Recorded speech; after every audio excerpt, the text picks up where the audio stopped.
It's a simple question, but for some reason, we struggle to answer it. A friend calls and says, "Hey, where do you want to eat?" And we say, "I don't know." But here's the thing, we don't just do this with food, we do this with our lives. We say we don't know what we want, when really, we haven't taken the time to get clear. And that shows up in our writing too, because a character without clarity becomes a character without direction. If your character doesn't know what they want, your story won't know where it's going either. So today, we're going to change that. We're going to talk about how to get clear on what you actually want and how to start writing that into your story and your life. But before we go any further, hello, fiction babes and storytellers. I'm Portia Lee Vet, and this is the Habits of a Writer podcast. One of the reasons we struggle to answer that question isn't because we don't know, we just haven't taken the time to stop and get clear. Being uncomfortable is not always easy. We brag about being the FAFO generation, but too often we don't speak up and make our desires known. The good news is that clarity is not something that happens overnight. It is something that we create when we sit still long enough to reflect, when we think about our own experiences, when we ask ourselves better questions. Clarity isn't about having the perfect answer, it's about being willing to give an honest one. To be able to speak up for yourself, you need to be honest with yourself. First, know what you want and know why you want it, and then be willing to choose it. Because without it, we become the same as the driftwood in the ocean, going with the flow.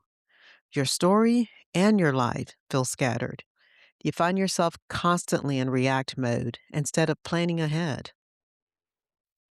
The other reason we find ourselves struggling to answer the question is we're people pleasers. It's easier to say, "I don't know," than it is to risk choosing something. If you find yourself going along to get along, that's the people pleaser we were taught growing up. We were raised to be agreeable and to choose what's available. You remember the dinner table. Parents all over the world were telling kids to eat what was on their plate or go to bed hungry. When I worked as a weight loss counselor, there were so many adults I had to help to retrain their thinking that the Clean Plate Club was not a membership they wanted to be a part of. And you know what? It wasn't easy to convince someone that it was okay to stop eating once they were full. Choosing to say no is the risk. We don't have to participate in bad experiences. That pivot will require us to stop shrinking ourselves just to make others comfortable. And we do this in writing too. There's been a long debate. Write what you love or write what sells. Right now, what's selling is romantasy. And if that's what you love, great, go all in. But if you're choosing it just to fit in, eventually you're going to resent the work. Because when you shrink your voice to match what's popular, you lose the very thing that makes your writing yours. And this doesn't just show up on the page, it shows up in our lives. We don't want to be difficult, we don't want to stand out, so we start saying yes to things that don't make sense to us. I remember the mommy wars in the early 2000s. The pressure to be perfect, to volunteer for everything, to have your kid in every activity, and the judgment in those pickup lines, it was all exhausting. At some point, you have to ask yourself, do I even like this? Because saying yes out of guilt is just another way of shrinking. You write a protagonist who shrinks, who stays quiet, who don't choose, not because that's the story, but because that's what feels familiar. You're putting your character in the same box you've been trying to live in. And if you want your story to change, you have to be willing to step out of it first. So, if we're no longer shrinking, then the next question becomes, what do you really want?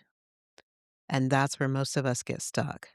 Because it's one thing to stop doing what everyone else expects. It's another thing to be honest about what you want instead. And being honest with ourselves is not easy. We've convinced ourselves everything is fine. Owning your desire requires something different. It requires you to stop editing your answers and start telling yourself the truth. No longer playing it safe, no longer being acceptable, but saying, "This is what I want." Even if it looks different, even if no one understands it, this is what I want. And this is where the story changes, in life and on the page, because every story is driven by desire. And in Act Two, this is the turning point. This is where your character stops playing it safe and recommits to what they actually want. They start letting go of what isn't working, not what they should want, what they actually want. In my second novel, Go Get the Priestess, my main character, Diana Bell, wanted to be liked, but realized being liked was going to cost her who she was. That's something I had to learn too. I didn't fit into the mom groups. I had nothing in common with the women in those pickup lines, and I was older than most of them. So I stopped trying to fit in. I walked past the conversations.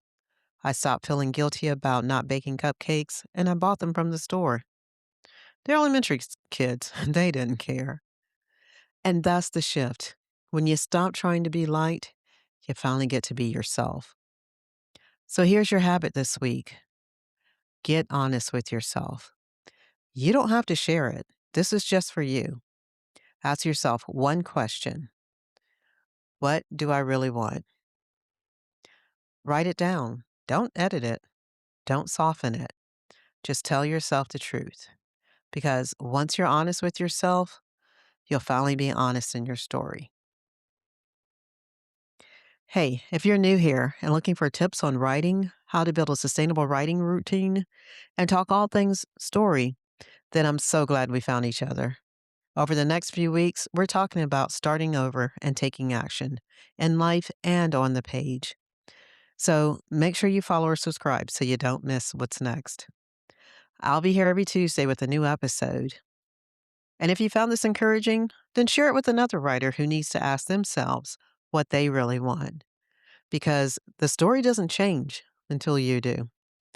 Until next time, happy writing, my friends.